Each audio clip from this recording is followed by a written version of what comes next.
It's really crazy to think about that despite the game being a couple years old at this point, we're still talking about Super Smash Bros. Ultimate in the sense of new characters being revealed. And that's coming to an end now. October 5th is going to be the date that Masahiro Sakurai shows off the final character to this game. So until another Smash Brothers game is gonna come out, which I don't think is gonna happen for another couple years, this is the only chance I'm gonna get to talk about an up-and-coming fighter in terms of speculation.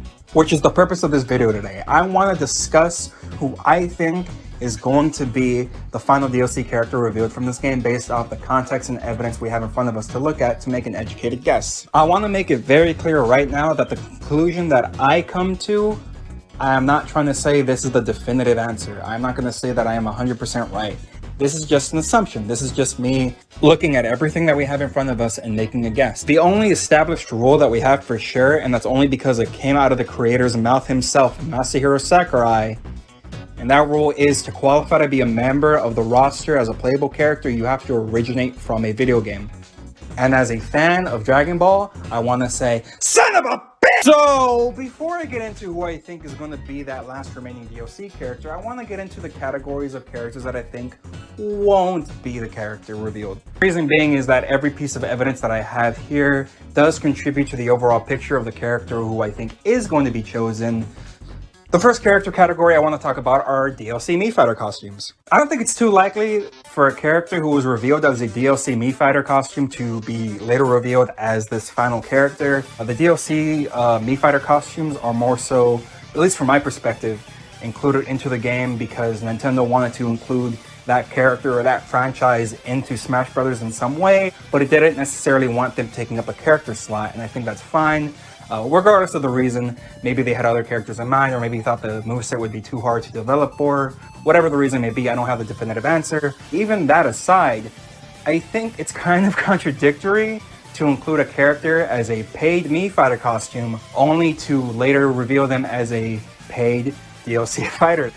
It kind of renders the thing a bit pointless because at that point, you're just stuck thinking, well, why did I pay for this Mii Fighter costume only for them to reveal the fighter? Especially when you consider that Nintendo knows ahead of time what the DLC fighters are going to be because they're the ones who pick them out. Doesn't really make too much sense and is kind of a big middle finger to anybody who bought the Mii Fighter costume. But that's not to say that you can't have a Mii Fighter costume debut as DLC and become a fighter in a different game. You see that with King K. Rool, debuted as a Mii Fighter costume in Smash 4 and becomes their own fighter in Smash Ultimate. But again, that's not the same topic as this because that's the transition from one game to the sequel. And what we're talking about right now is from one game to the same game, which seems a bit pointless.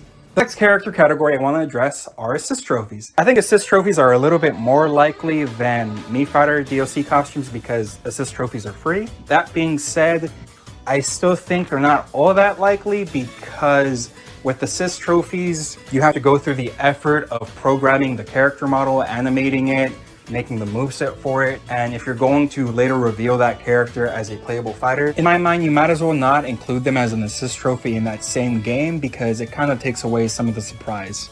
And in my opinion, waters down the whole thing because the character was already in the game. And I don't think if a character was in the game as an assist trophy, I don't see them making the transition to playable fighter in that same game. So the next character category I want to address are spirits because I think spirits actually have a pretty good likelihood of being included. And I think that's much more reasonable than the Mii Fighter costumes and the assist trophies because spirits are primarily just pictures that you could attach to a character for stat boosts. You don't have to animate any moves for that picture, whereas with Mii Fighter costumes and assist trophies you do. So that being said, I think it's more understandable to understand why a spirit would later become their own fighter, especially considering that it's already happened before with Min from ARMS and Pyro from Xenoblade Chronicles 2. And I think those examples make a lot of sense because they came from series and games that didn't already have a fighting representative in Smash Brothers. In the case of ARMS, yes, there were Mii Fighter costumes, assist trophies, the spirits, but as a playable roster in the game, ARMS had no representation, and I think that's pretty crucial considering that ARMS is a new IP from Nintendo, and as we've seen with Fire Emblem, when you include a franchise into Smash Brothers that doesn't have a lot of eyeballs on it, Smash Brothers tends to put a lot of attention on that franchise, and it makes a lot of sense why Nintendo will want to include something like ARMS, considering it's a new IP. In the case of Xenoblade 2, yes, there is Xenoblade representation in Smash already with Shulk, But in the case of Pyra, she came from Xenoblade 2, which is a game that was the newest installment in that franchise that didn't already have a representative in Smash. I'm sure Xenoblade Chronicles 2 sold well, but when you compare it to other first-party games on the Switch and you see how well they sold by comparison, I think it's fair to assume that Nintendo maybe wanted a little bit more than what they got. And you could say the same thing about ARMS. So it does make sense to try to give it an extra bit of a push by including a character from Xenoblade 2 into the game. So do I see the last DLC character fitting that same category in the sense that it's a character that's already in the game in the form of a spirit? I actually think there's a decent chance, and I'll get into who specifically I think would fit that bill later when I go over the characters that I think are likely to be that last character. But I think for the most part, there's not that many spirits to choose from, primarily because I think if you're going to pick a spirit to be included as the last DLC character, I think it's likely to be a spirit that comes from a franchise that is already on the Switch or is going to be coming to the Switch soon. And when you look at the options out there aren't too many. The next character category I want to address are third-party characters, because I think there is a decent chance that the last character is going to come from a third party. I just think it's going to come from a specific type of third party. I think it's going to be a third-party character that comes from a company that has already contributed to Smash Brothers in some way, shape, or form. The reason why I say that is because of a certain pattern that I've noticed with all the characters revealed in DLC Fighters Pass 2. As I said before, Min, Pyra, they come from Nintendo. Nintendo obviously had a big hand in Smash Brothers given that they own the IP, so that one's a bit of a given. But let's look at other characters from DLC Fighters Pass 2. Let's look at Minecraft Steve, which comes from Mojang, which is owned by Microsoft. And Microsoft contributed to Smash Brothers in the form of and that's owned by Rare, and Rare is owned by Microsoft. So that's one example right there of Microsoft being a company that contributed to Smash Brothers prior and had a representative from them in the second DLC Fighters Pass. Another example of this is Sephiroth, which comes from the Final Fantasy franchise, which is owned by Square Enix, and Square Enix contributed to Smash Brothers in the base game and the first DLC Fighters Pass in the form of Cloud in the base game and Dragon Quest Hero in Fighters Pass 2. So again, that's another character that fits that pattern. Even Kazuya. Kazuya comes from Tekken. Tekken is made by Bandai Namco.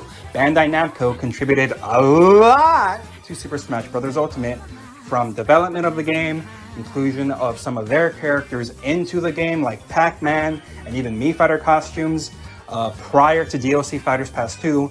I think if it's going to be a third-party character revealed as that last DLC character, I think it's going to continue that pattern of it being a character that comes from a company that has already contributed to Super Smash Bros. Ultimate. That being said, do I see it being a character like Sora or Master Chief? They come from companies that have worked with Nintendo on Smash Bros. Ultimate prior to DLC Fighters Pass 2.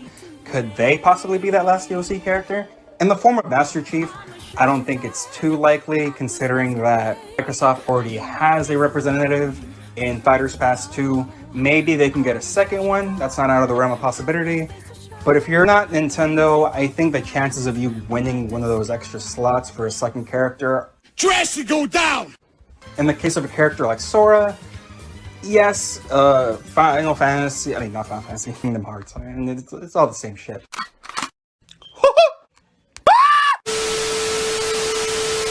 Kingdom Hearts is produced and developed by Square Enix, which has done a lot of work for Smash Brothers so far. That being said, Disney also has a big hand on Kingdom Hearts and Sora, more so than Square Enix does.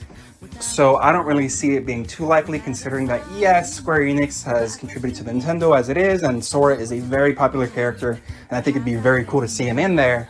But considering the big hand that Disney plays with that IP, I don't necessarily see Nintendo wanting to go through all the effort of licensing Sora, considering all the hurdles that would come from Disney. At that point, I would think, as cool as it is, it's more trouble than what it's worth, in my opinion. So that all being said, before I move on, those are just characters and character categories that I think are the least likely to be included into the game. I'm not trying to say that it's impossible or not going to happen. Who knows? Maybe I'll be wrong, because as I said, those examples I gave are not definitive. Those are not definitive rules about this franchise, that I am not trying to dismiss them entirely. I am just trying to say I think those are the least likely. What I do think are likely, though, are the next couple characters I'm going to give. Now, I just want to again say I don't think it's a 100% thing that these are going to happen. These are just my educated guesses over who I think are likely. The first group of characters are the Mario Rabbids from Mario plus Rabbids Kingdom Battle, mainly because it comes from Ubisoft. They're in the game as spirits, and as we saw, spirits can become their own playable fighters. Those characters are going to be in a Nintendo Switch exclusive coming out next year. So I do think it's possible that maybe you could have the Mario, Luigi, Peach, Yoshi, Rabbid variants included in the game as one character slot, similar to the Koopalings and the Dragon Quest heroes, with each color variant of that character being represented with a different costume, with the Mario Rabbid, Peach Rabbid, Yoshi Rabbid, Luigi Rabbid, etc. That being said, though, the one thing I have that I think would go against this is the idea that if you're going to use this slot to put more emphasis on the game, specifically the game coming up, the sequel, I would think you would want it to come out around the same time that this character would be revealed, which is October 5th. And as we know, Mario plus Rabbids is coming out in 2022. And I don't think it's coming out January of 2022, considering that if it was, I think we would be hearing a lot more about it, especially when you consider that Pokemon Legends Arceus is coming out in January. That's also a Nintendo Switch exclusive. And we're already hearing a lot about that game coming out.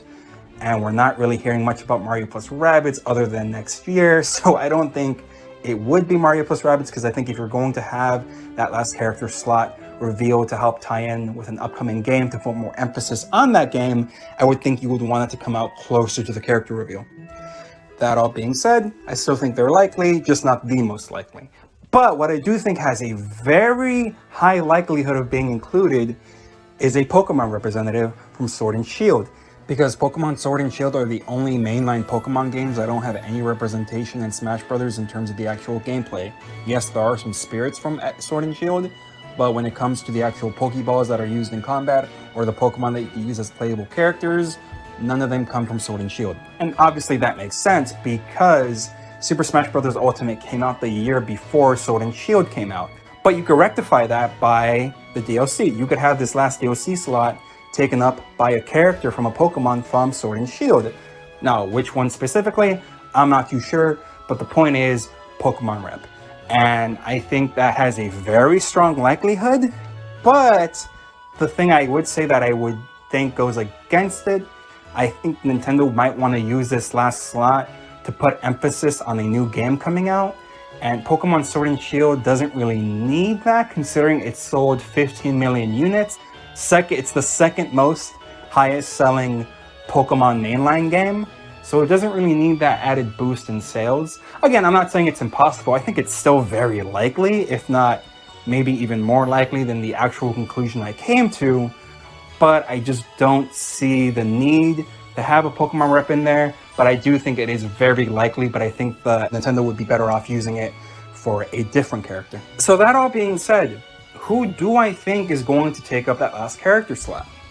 Well, as I've said before, I think if it's going to be a third-party character, I think it's going to be a third-party character that comes from a franchise, that comes from a company that has already contributed to Smash Brothers. I think that the last character is going to come from a game that's going to be exclusive to the Nintendo Switch, specifically one that's going to come out around the same time as the character reveal. Now, are there any games coming out that fit that category? Is there any game coming out around the same time of this character's reveal that is exclusive to the Nintendo Switch that comes from a company that has already contributed to Smash Brothers?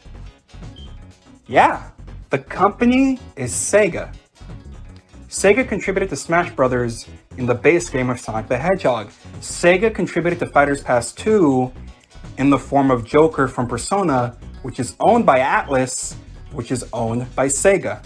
Atlus has an exclusive Nintendo Switch game coming out a month after the character reveal. And that game was announced during the Nintendo presentation of January of 2017 before the Switch was even available to pick up. That's how far in advance this exclusive goes.